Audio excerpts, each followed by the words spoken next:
R.L. Stine's Broken Dolls. You broke my doll, Tamara Baker screamed. I did not, Neil, her 7-year-old brother protested. The arm fell off. It wasn't my fault. Tamara grabbed the doll from his hand. The slender pink arm fell to the floor. That's the third doll you broke, Neil, she cried. Why can't you keep your paws off my doll collection? Aw, you've got plenty more, her brother muttered, pointing to Tamara's shelves and shelves of dolls. You could at least say you're sorry, Tamara scolded. Sorry, Neil said softly, and then a grin spread across his face as he added, not.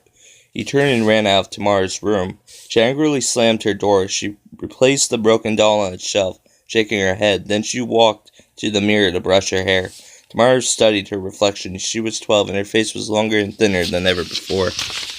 That was fine with Tamara, who wanted to look older. She had large brown eyes. They were her best feature. Her skin was tanned, her nose was small and straight, and best of all this year, no braces. Tamara smiled.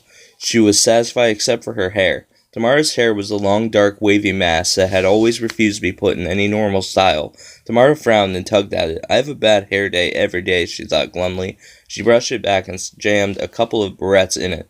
Tamara, are you coming? She heard her dad calling impatiently from downstairs.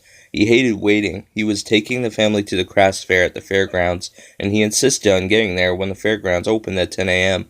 Tamara opened her door and stepped on something squishy. It made a squeaking sound, and Tamara jumped a mile. Then she spotted Neil peeking out his door, laughing his head off. I scared you, he crowded. Tamara picked up the object. It was a bath toy inside a sock, placed just where Tamara would have to step. She aimed and threw it at Neil's laughing face. He bolted for the stairs, and she chased after him. Children, Mrs. Baker cried as the two circled around her. Stop this right now. She started it, Neil claimed in his whiniest voice. Mom, he broke another one of my dolls, Tamara said. Stop it, just stop it, their mother ordered. Get in the car, both of you. The car ride seemed to take forever. Tamara sat in the back seat with Neil. Neil had never been able to sit still for more than 10 seconds. He squirmed and bounced and stretched his neck to see out all the windows at once. It drove Tamara crazy.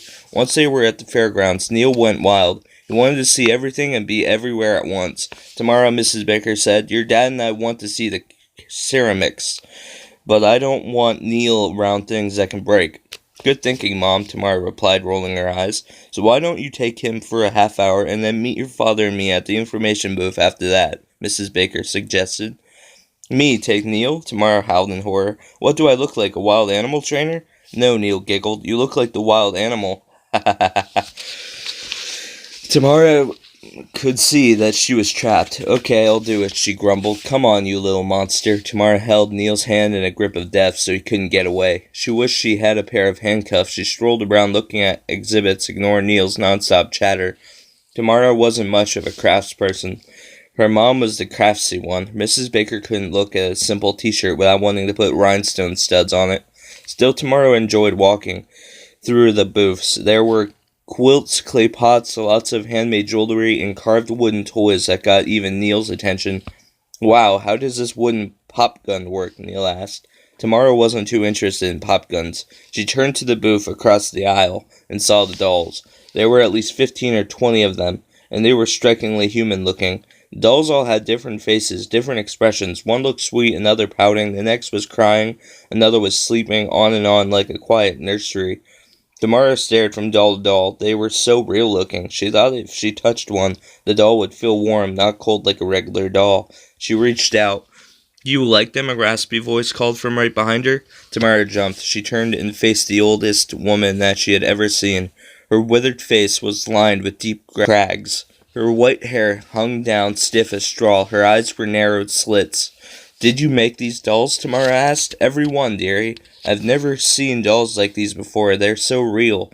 No, two are the same, the old woman replied, and they're perfect in every detail. Go ahead, take a closer look.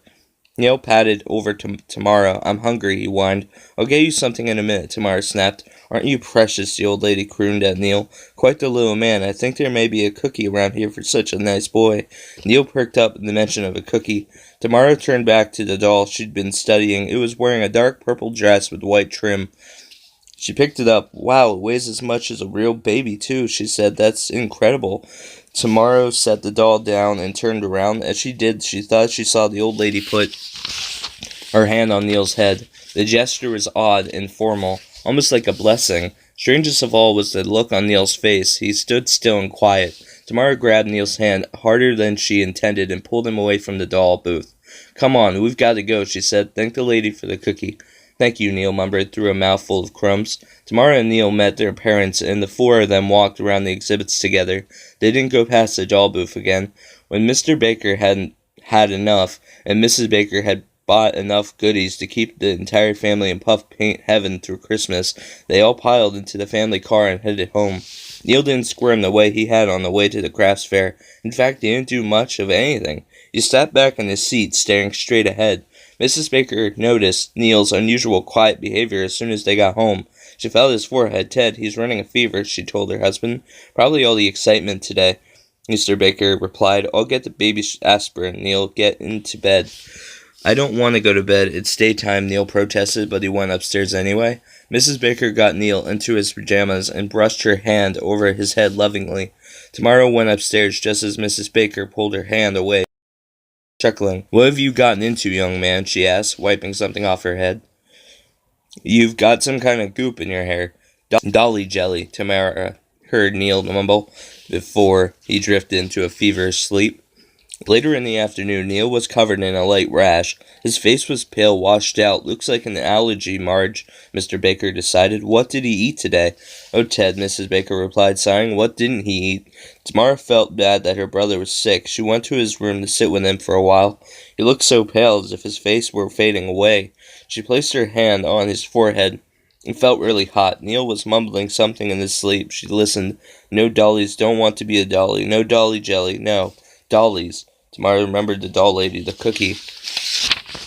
Maybe the cookie had something in it that had made Neil sick. She remembered watching the old woman place her hand on Neil's head. "Dolly jelly. Mom, I'm going out for a little while, okay?" Tamara said, pulling on her jacket. "Where are you going?" "Just for a bike ride." Tamara hurried out the back door. She jumped onto her bicycle and began pedaling furiously. The fairgrounds were a couple of miles away, and she didn't know how late the crafts fair stayed open. She arrived at the fairgrounds just as the gates closed. "Well, I'm here," she told herself. "Now what do I do?" People were packing up their crafts, closing their booths. Tamara saw the doll lady step out from one of the crafts areas. She was carrying a box. Tamara watched carefully as the old woman took the box to a trailer marked "Exhibitors Only." Staying in the shadows, Tamara crept toward the trailer. She watched. The doll maker stepped out of the trailer. She kept walking back and forth, carrying one box at a time into the trailer. Tamara waited until the old woman was out of view. Then she took a deep breath and sneaked into the trailer. Her heart fluttering in her chest, Tamara searched the trailer. She kept remembering Neil mumbling about the dollies and dolly jelly. Glancing at the trailer door, she opened several boxes marked dolls and peered inside. To her surprise, there were not the dolls she'd seen on display. The faces on these dolls were completely blank. Tamara shivered. There was something creepy about a doll without any face at all. The smooth white head stared up at her like ghosts. With a shudder, Tamara opened another box. This doll had a pale face, so pale she could barely make out its features. She touched the doll's smooth head, and her hand came away smeared with the same goop that was in Neil's hair. "Dolly jelly." "Ooh," Tamara cried out as the doll's features darkened, came clearer, and she recognized Neil's eyes, Neil's pointy nose, Neil's mouth. "What's happening?" Tamara stammered out loud. She gaped at the doll in horror. The features darkened some more. Neil's face was growing clearer on the doll head. Then she remembered how pale her brother had looked, lying in his bed asleep, how his face had appeared to be fading away. What is the old woman doing? Tamara wondered aloud, frozen in sudden horror. "I've got to stop her." "Stop her," a voice said. Tamara gasped and spun around. Was it the old doll maker? No one was at the trailer door. Where did the sound come from? The closet. "Stop her," a tiny voice repeated, swallowing hard. Tamara pulled open the closet door with a trembling hand. Dolls crammed into the shelves, the dolls from the crafts fair. But they couldn't be dolls because they were moving, reaching out their tiny pink arms to Tamara. "No," Tamara shrieked. "You can't be alive. You can't be." She shrank back from their outstretched arms. "Don't touch me, don't," she pleaded. Neil. She had to help Neil. Tamara snapped back to her senses. She slammed the closet door shut. Then she grabbed the doll with Neil's features and darted out of the trailer. "Going somewhere, dearie?" The old doll maker grinned at Tamara. "Stay away from me," Tamara cried breathlessly. "I've got the doll, my brother's doll, and I'm going to the police." The old woman's eyes sharpened. "Why don't you come inside and we'll talk about it," she said softly. "No way," Tamara explained. I saw your dolls. I know what you're doing. The old lady started toward Tamara, walking slowly but deliberately. Her face was hard and evil. You don't know what I'm doing, she said through her clenched teeth. Your world has no idea of my ancient arts. Tamara suddenly felt dizzy. What did she mean, your world? Just how old was this woman? The doll maker reached into her sweater and pulled out a container. Tamara recognized the group that Neil had called Dolly Jelly. I think it's time for you to go away, dearie, the old lady said quietly. Young people disappear so often in this century. You'll just be one more.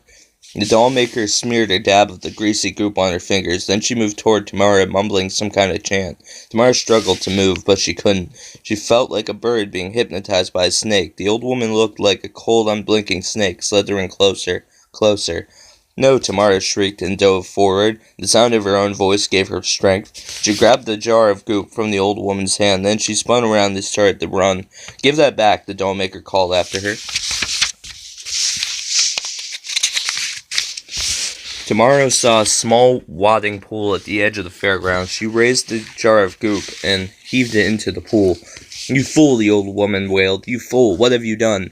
Tamara stared in disbelief as the pool water began to bubble and hiss. Choking clouds of black smoke rose up from the pool. The water turned green, then blue, then red.